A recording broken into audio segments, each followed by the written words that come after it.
Are you living a lifestyle of worship? Hello, and welcome back to Wednesday's Words of Worship.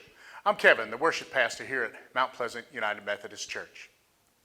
Now, for the last several weeks, we've been sharing worship words from the book Holy Roar by Darren Whitehead and Chris Tomlin. We've looked at many passages of Scripture describing different types and postures of worship using different worship words. Now, today, I'd like to share some insights of how God expects us to progress in a lifestyle of worship. We previously said that worship is defined as reverence offered to a divine being, which would be God, and the act of expressing such reverence. The creation story is full of revelations of God's power, His greatness, and His love for us. Let's take a quick look at what the creation process teaches us about living a lifestyle of worship. God desires to have a relationship with us, and God has been revealing Himself and His attributes to us since He created the human race. Genesis 1:26 shows us God created us in His own image in order to establish relationships with us, to reveal His presence to us. And as we begin to recognize His love for us through these revelations, our response should be to offer reverence, praise, and adoration back to Him because of who He is and what He has done. Now, we have the Bible, the entire Bible, to help us understand the attributes of God. And we can read the stories and events and learn from them. But before the written word, and even today, one of the ways God reveals Himself to us is through natural revelation. Let's look at three things that God reveals to us about worship through creation. Number one, creation teaches us that practicing worship takes time. 6 times in Genesis 1, we read the words that evening passed and morning came. This reflects that although God is without constraints of time, He completed creation within the constraints of 6 days. With the light that He set in the sky, He established time, days and nights, because He knew our lives would be constrained by time. Ecclesiastes 3 says, "To everything there is a season, a time for every purpose under heaven, a time to be born, a time to die, a time to plant, and a time to pick what is planted."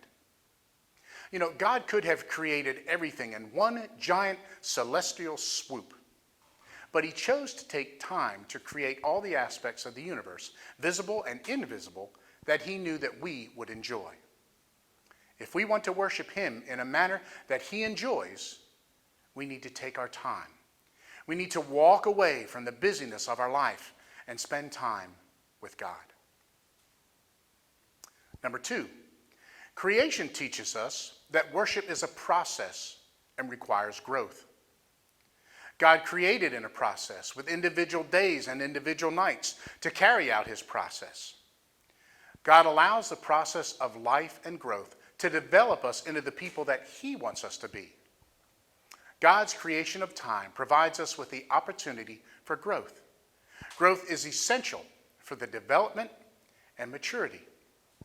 This time of maturation and development applies not only to things like the mighty redwood trees which sprout from a tiny seed, but to our worship, which springs from our first recognition of who God is.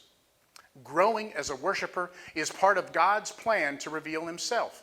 The more we learn about Him, the more we will want to worship Him. And number 3, creation teaches us that our worship should be fresh. Each time that morning passed in creation, a new morning followed. As darkness dissipates with the coming dawn, there is a renewed sense of anticipation of something new. Lamentations 3 reminds us that God's mercies are new every morning. So just as fresh compassion is part of God's morning routine, fresh worship should be a part of ours. When we are willing to refresh our worship, to revitalize our appreciation for God with the beginning of each new day, we allow God to see that we have placed Him first in our order of our day as well. So remember, your journey of attaining a lifestyle of worship that worship practice takes practice and time. Worship is a process and requires us to grow spiritually in knowledge and awareness of God and in our relationship with God. And our worship should be fresh. It should not be a mundane, lackluster, monotonous ritual of uninspiring motions or chants or prayers. Even when we use repetition, like reciting our creeds or the Lord's Prayer, familiar hymns or repetition of praise songs, we should experience new excitement as we mature in our worship and see new revelation of God as our relationship with Him grows. Hey, thanks for listening, and I hope to have you back here next week.